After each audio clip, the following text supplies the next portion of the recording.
Breaking news mga kabayan. US siniwalat ang nuclear submarine sa backyard ng China.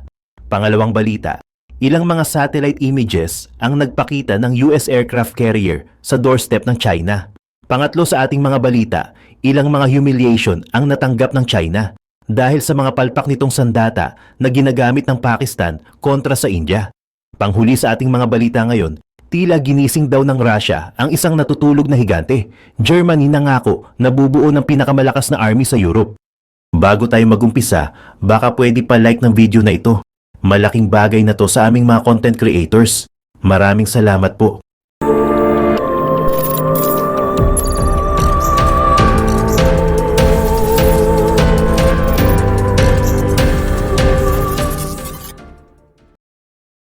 Nagpadala ang United States ng isang nuclear-powered submarine na may dalang mahigit 100 long-range missiles sa kanlurang karagatang Pasipiko sa gitna ng mabilis na pagpapalawak ng hukbong dagat ng China. Ang USS Ohio, isang guided missile submarine, ay bahagi ng pagpapakita ng matatag na suporta ng Amerika sa rehiyon ng Indo-Pacific ayon sa US Submarine Group 7, ang unit na namumuno sa mga submarine na nakadeploy sa kanlurang Pasipiko, karagatang Indian at Arabian Sea.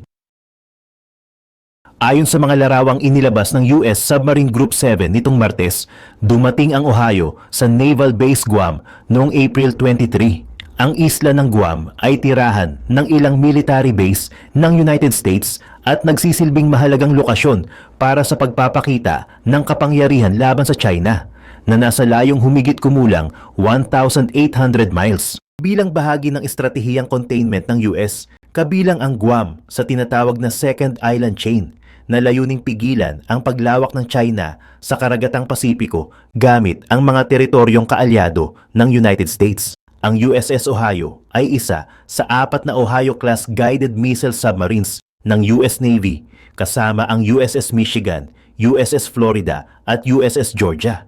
Dati itong mga submarine may dalang nuclear ballistic missiles, ngunit ginawang tagapagdala ng mga Tomahawk cruise missiles na hindi nuclear. Samantala, sa iba pang mga balita, batay sa pinakabagong imahe mula sa satellite, patuloy ang operasyon ng USS Nimitz, isang aircraft carrier ng United States sa South China Sea, isang rehiyong inaangkin halos buo ng China bilang bahagi ng kanilang soberanya. Tungkol sa presensya ng USS Nimitz sa South China Sea, sinabi ng US 7th Fleet, ang unit ng hukbong dagat ng US sa kanlurang Pasipiko, na ang nuclear-powered ship ay nagbibigay ng presensya at handang puwersang pandigma sa rehiyon. Ang US Navy ang may pinakamalaking fleet ng mga aircraft carrier sa buong mundo na may 11 ships sa aktibong serbisyo. Regular na ipinapadala ang mga ito sa iba't ibang bahagi ng mundo bilang pagpapakita ng matatag na paninindigan ng Amerika para sa isang malaya at open Indo-Pacific kung saan hinahamon ng China ang naval dominance ng United States. Nagpapatuloy ang tensyon sa South China Sea dahil ang inaangking makasaysayang karapatan ng China ay sumasalungat sa mga pag-angkin ng iba pang bansa sa rehiyon, kasama na ang Philippines, isang alyado ng US sa ilalim ng kasunduang pangdepensa. Dahil dito, nagkakaroon ng mga tensyon at sagupaan sa dagat sa pagitan ng mga partido. Ayon sa open source intelligence researcher na si @MT Anderson, nakita ang USS Nimitz at ang dalawang escort destroyers nito sa katimugang bahagi ng South China Sea, nasa layong 310 miles kanluran ng Brunei, batay sa satellite image noong Martes. Kinumpirma rin ng US Navy na nananatili ang Nimitz sa South China Sea kung saan isinagawa ang seremony ng pagpapalit ng pamumuno ng carrier strike group nito nitong Miyerkules. Sa iba pang mga balita, nitong mga nakaraang araw, muling sumiklab ang tensyon sa pagitan ng India at Pakistan, partikular sa rehiyon ng Kashmir, sa inilunsad na operasyong militar ng India na tinawag na Operation Sinindor. Matagumpay na sinalakay ng mga Indian Air Force ang ilang target sa loob ng Pakistan gamit ang mga modernong eroplanong pandigma tulad ng Rafale na armado ng makabagong French-made missiles. Bilang tugon, naglunsad ng counter-attack ang Pakistan gamit ang mga fighter jets na gawang China tulad ng J-10C at JF-17 Block 3. Ginamit dito ang mga missile gaya ng PL-15 at ang hypersonic missile na CM-401. Ayon sa ulat ng Pakistan, 5 Indian aircraft ang kanilang napabagsak. Gayunpaman, may mga lumabas na issue sa ilang Chinese missiles na hindi sumabog matapos tumama sa target. Ang insidenteng ito ay itinuturing na kahiyahiya para sa China at nagdulot ng pangungutya mula sa mga Western analysts. Bukod sa mga missile, ginamit din ng Pakistan ang Chinese Early Warning System na ZDK-03. Ngunit lumitaw ang limitasyon nito sa integrasyon sa iba't ibang sistema ng depensa. Sa kabila nito, pinuri pa rin ng ilang eksperto ang Pakistan sa mahusay na paggamit ng mga sistemang ito sa kabila ng mga teknikal na kakulangan. Ipinakita rin sa pagsusuri ang malaking agwat ng teknolohiya sa pagitan ng China at mga bansang NATO, lalo na ng United States. Sa mga aspeto tulad ng radar system, stealth capability at electronic warfare, mas malayo pa ang lalakbayin ng China upang makapantay sa mga bansang Western. Inihalimbawa rito ang F-35 stealth fighter ng US at ang E-7 Wedgetail Airborne Early Warning Aircraft na malayo pa rin ang lamang kumpara sa mga gamit ng China. At ikaapat sa ating mga balita, nang salakayin ni Vladimir Putin ang Ukraine, inaasahan niyang magiging mabilis at madali ang tagumpay. Sa kanyang pananaw, bagsak ang Ukraine sa loob lamang ng ilang araw at ang natitirang bahagi ng Europe ay mapipilitang tanggapin ang bagong kaayusan habang patuloy na umaasa sa diplomasya. Ngunit ang kanyang plano ay lubusang nabigo. Sa halip na mabilis na pananakop, tumagal na ng higit sa 3 taon ng digmaan at hanggang ngayon ay hindi pa rin niya lubos na nakakamit ang kontrol sa Ukraine. Ang mas masaklap pa para kay Putin, ang kanyang aksyon ay nagbunga ng kabaliktaran sa inaasahan. Nagising ang isang matagal nang nananaimik na power sa Europe, ito ay ang Germany. Ang bansang matagal nang umiiwas sa pagpapalakas ng militar ay nagsisimula na ngayong gumising at magsimulang buuin muli ang sarili bilang isang makapangyarihang puwersang militar. Ang pagmulat na ito ay hindi simpleng reaksyon lamang, kundi isang makasaysayang hakbang patungo sa bagong pananaw ng bansa ukol sa sarili nitong papel sa seguridad ng Europe. Sa halip na matakot o umatras, ang Germany ay nagpakita ng determinasyong sagutin ang banta mula sa Russia sa pamamagitan ng konkretong aksyon. Sa pamamagitan ng mga pahayag ng bagong liderato, malinaw na ang dating tahimik at maingat na Germany ay handa ng magbago ng direksyon mula sa pagiging tagamasid tungo sa pagiging aktibong tagapagtanggol ng kontinente.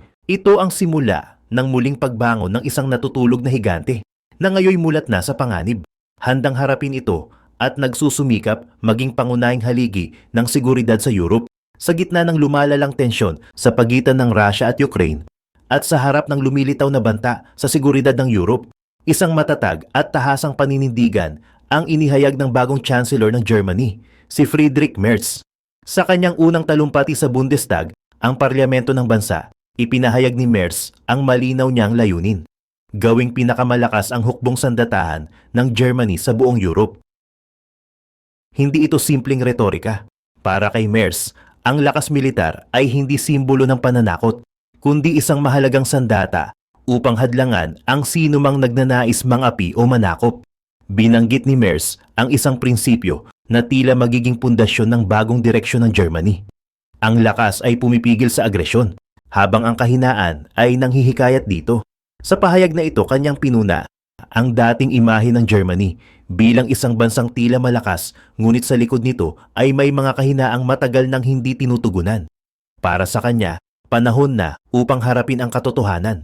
Nasa harap ng patuloy na banta mula kay Putin, hindi na sapat ang diplomasya at pakikipagkaibigan. Kailangan na ang konkretong pagpapalakas ng sarili. Inilatag ni Merz ang plano, isang malalim at malawakang reforma sa Bundeswehr, ang sandatahang lakas ng bansa at buong suporta mula sa pamahalaan pagdating sa pondong kailangan upang maisakatuparan ito. Bilang pinakamalaki at pinakamalakas na ekonomiya sa Europe, iginiit niyang inaasahan ng mga kaalyado ng Germany ang ganitong uri ng liderato. At ngayon, ito ay kanilang isinusulong. Ang kanyang mensahe ay hindi lamang para sa mga German, kundi para rin sa buong mundo. Muling magiging haligi ng lakas at katatagan ng Germany. Hindi upang makidigma, kundi upang pigilan ang mga tulad ni Putin na maghasik ng gulo sa Europe. Kasabay ng matapang na pahayag ni Chancellor Friedrich Merz ang muling pagbibigay pansin sa Bundeswehr, ang sandatahang lakas ng Germany. Sa mga nagdaang dekada, unti-unting nabawasan ang pansin at pondo na ibinibigay sa militar dahil mas pinagtutuunan ng Germany ang diplomasya, ekonomiya at panloob na kaayusan. Ngunit ngayon, sa harap ng lumalalang banta mula sa Russia, kinikilala na ng pamahalaan na hindi sapat ang mga lumang paraan upang mapanatili ang kapayapaan at seguridad. Ipinangako ni Merz na ang pamahalaang federal ay maglalaan ng lahat ng kinakailangang pondo upang maitaguyod muli ang Bundeswehr bilang pinakamalakas na conventional army sa buong Europe. Para sa kanya, ito ay hindi lamang makatuwiran, kundi nararapat lang para sa isang bansang may pinakamalaking populasyon at pinakamalakas na ekonomiya sa kontinente. Hindi na ito panahon ng pag-aalinlangan, panahon na para tumugon sa tawag ng panahon. Hindi rin ito hinihiling ng Germany lamang, maging ang mga kaalyado nito sa Europe at sa NATO ay umaasa at nananawagan na gampanan ng Germany ang papel nito bilang pangunahing haligi ng depensa sa rehiyon. Sa katotohanan, itinuturing na ng ilan ang hakbang na ito bilang isang obligasyon, hindi lamang bilang isang pambansang desisyon. Sa gitna ng pagtaas ng tensyon sa Eastern Europe, malinaw ang layunin.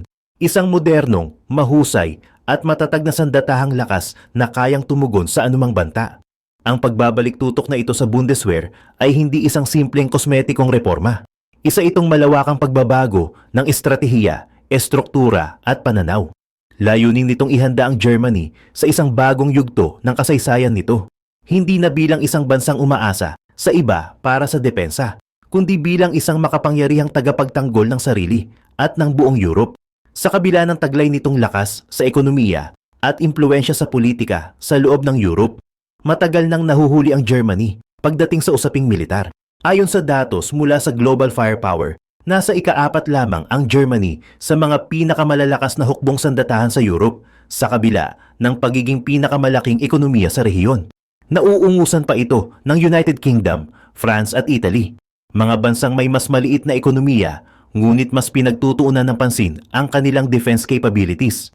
Maging sa loob ng NATO, hindi rin sapat ang kontribusyon ng Germany kung ikukumpara sa bigat ng papel na dapat nitong ginagampanan. Sa mga nakaraang taon, naging limitado ang military spending ng bansa. Bunsod na rin ng mga restriksyon sa pananalapi at mga pag-aalinlangan mula sa loob ng pamahalaan. Sa ilalim ng pamumuno ni Olaf Scholz, sinimulan ang tinatawag na Zeitenwende o historical turning point, kung saan inihayag ang isang pagtaas ng pondo sa depensa. Ngunit sa kabila ng malakas na retorika, marami ang nagsasabing kulang ang naging aksyon, mabagal ang pag-aproba at paghatid ng sandata sa Ukraine. At tila may pag-aatubili ang administrasyon na tuluyang yakapin ang responsibilidad bilang isang leader sa usaping militar. Ito marahil ang dahilan kung bakit tumaas ang suporta para kay Friedrich Merz, na tila mas handang harapin ang hamon at hindi natitinag sa pagpapasya. Para sa maraming German, hindi na sapat ang mga pangakong walang kasunod na mabilis na aksyon. Ang pagbabago ng pananaw sa loob ng bansa ay isang bunga ng pagkadismaya sa mabagal na kilos ng nakaraang administrasyon, lalo na sa isang panahong kritikal ang bawat sandali. Ngayon, sa ilalim ni Merz, malinaw ang mensahe. Hindi na papayag ang Germany na manatiling isang malaking ekonomiya ngunit mahinang hukbo. Ang pagkakahuli ng Germany sa militar ay hindi isang simpleng pagkukulang, kundi isang pagbubukas ng mata sa mga kahinaan na matagal nang tinatanggap bilang normal. Ngayon, kinikilala na ng bansa na ang pagiging makapangyarihan ay hindi lamang nasusukat sa ekonomiya o diplomasya, kundi sa kakayahang ipagtanggol ang sarili at ang mga prinsipyong pinaninindigan nito. Sa loob ng maraming dekada, may isang malalim na pag-iwas ang Germany sa muling pagpapalakas ng militar nito. Hindi ito isang simpleng desisyong pampolitika, kundi bahagi ng kolektibong kamalayan ng bansa na bumangon mula sa mga sugat ng nakaraan. Matapos simulan ang dalawang digmaang pandaigdig, naging isang malalim ang pagnanasa ng Germany na huwag nang maulit ang mga trahedyang iyon. Para sa maraming mamamayan, ang demilitarisasyon ay naging isang simbolo ng tunay na pagsisisi at pagbabago. Isang uri ng pambansang panata na hindi nagagamitin muli ang lakas para sa pananakop. Ngunit sa gitna ng bagong banta mula sa Russia, ang pananaw na ito ay unti-unting nababago. Hindi ito nangangahulugang isinasantabi ng Germany ang mga aral ng kasaysayan. Sa halip na pagtatanto na ng mga mamamayan na ang tunay na aral ay ang pagiging handang ipaglaban ang kapayapaan at demokrasya kung kinakailangan. Isa sa mga sumasalamin sa bagong pananaw na ito ay si Charlotte Kreft, isang 18-year-old German na nagsabing sa isang mahabang panahon, inakala naming ang tanging paraan upang itama ang mga pagkakamali sa World War II ay ang ganap na paglayo sa militar. Ngunit ngayon, nasa isang panahon tayo kung saan kailangang ipaglaban ang ating mga halaga.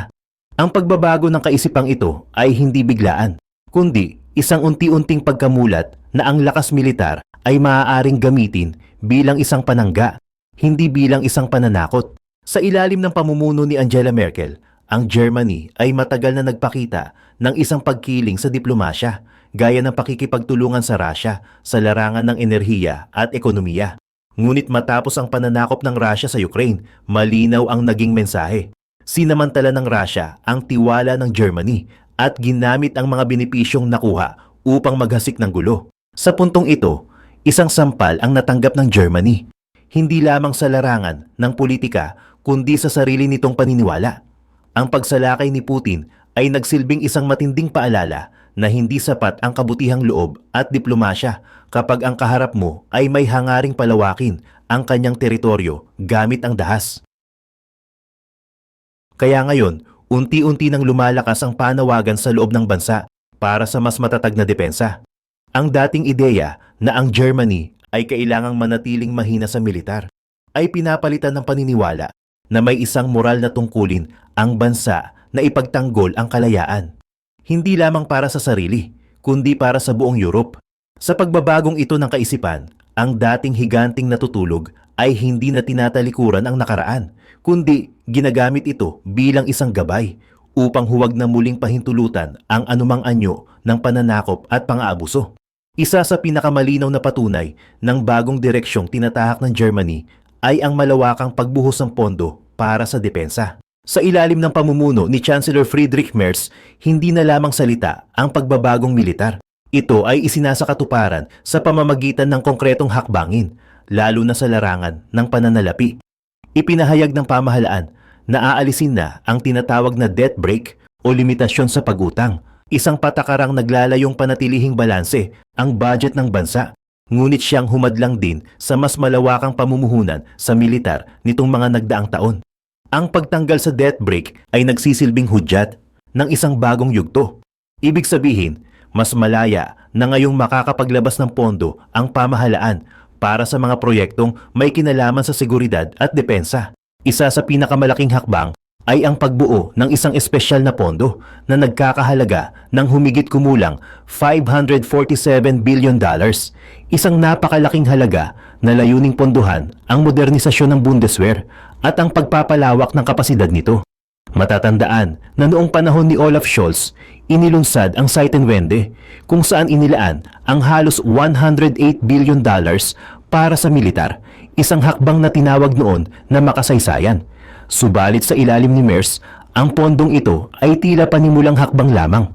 Ang kasalukuyang plano ay higit pa sa mga nauna na nagpapakita ng tunay na determinasyon ng Germany na gampanan ang papel nito bilang pangunahing tagapagtanggol ng Europe. Sa bisa ng bagong batas, lahat ng gastusin para sa depensa at seguridad ay hindi nasaklaw ng umiiral na mga limitasyon sa utang, kaya't wala nang sagabal sa mabilis at malawakang aksyon. Kasabay nito, kinikilala rin ng Germany na ang pagbabagong ito ay hindi lamang para sa sariling kapakanan, kundi para rin sa kapayapaan at katatagan ng buong kontinente. Ang pagbuhos ng pondo sa militar ay hindi nakikita bilang paghahanda sa digmaan, kundi bilang isang uri ng pagtiyak na ang digmaan ay maiiwasan dahil ang lakas ay nagsisilbing hadlang sa sinumang nagnanais manggulo.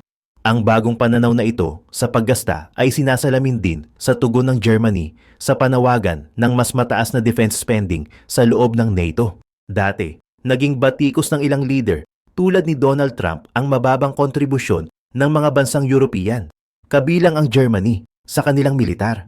Ngunit ngayon, hindi lamang tinatanggap ng Germany ang panawagang ito, kundi nangunguna pa sa pagsulong ng isang panibagong target na umabot sa 5% ng GDP para sa depensa at seguridad. Sa bagong istrukturang inihain ni NATO Chief Mark Rutte, Pinaghahati ang target na ito sa 3.5% para sa depensa at 1.5% para sa iba pang usaping pangseguridad. Isang hakbang na suportado ng Germany. Ipinapakita ng lahat ng ito na ang pagbabagong militar ng Germany ay may isang matibay na pundasyong pinansyal, suportado ng batas, at isang malinaw na estratehiya.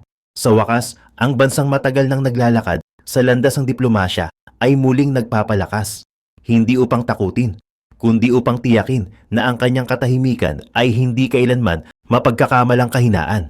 Ang muling pagkabuhay ng lakas militar ng Germany ay hindi isang pagbabalik sa isang madilim na nakaraan, kundi isang responsableng tugon sa mga banta ng kasalukuyan.